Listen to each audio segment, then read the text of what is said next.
I'm Anthony Davidson, here to talk you through the next Motul Masterclass and the influence that brake fluid has in a racing car. We're here in the Jota garage, a team steeped in success, fresh off the back of their victory at Le Mans. And to help us talk through this essential part of a racing car is my old team engineer, Bertie, Olivier Berta. First of all, congratulations for your victory in Le Mans. And I'm sure that the braking fluid was having a very important job to do on that heavy braking energy circuit.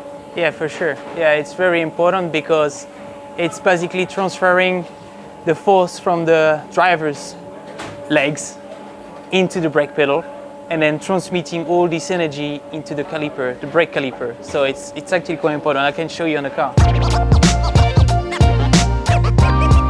Basically, the racing driver is pressing the brake pedal, and next to the brake pedal there is two master cylinders, we call them. On this area of the car, that's where you have the two master cylinders for the brake system, one for the front, one for the rear. And basically, when the driver is pressing the pedal, it's moving the cylinder, and the cylinder is moving the brake fluid. And then after that, through the braking line into the car, the fluid is moving up to the brake caliper. And then into the brake caliper, this braking fluid is going to move the pads. And then the pads goes again the disc. And then this is what is slowing down the car.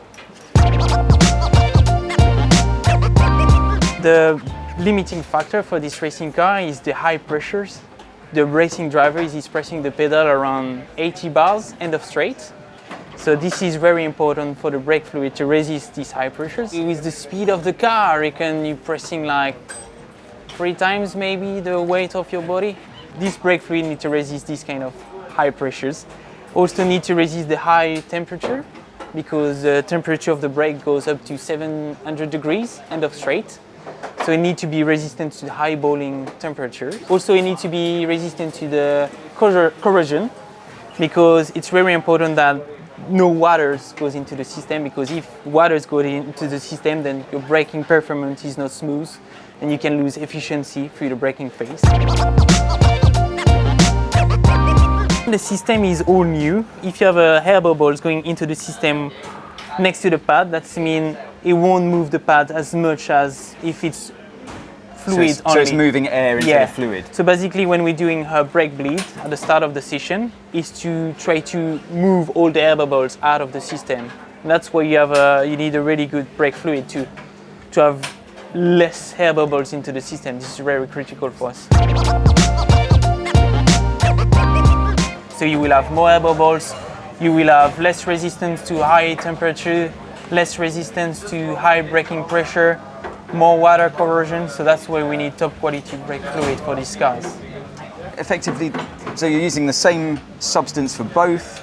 They're both seeing similar temperatures.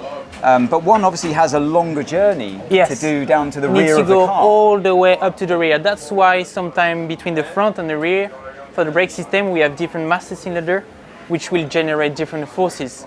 It's also a combination that we need to find the right spot to have the perfect brake migration. Beautifully explained. Thanks so much for that, and best of luck for the remainder of the weekend. And yeah, I hope that sums up the importance of a good brake fluid in a racing car, but also your road car back at home.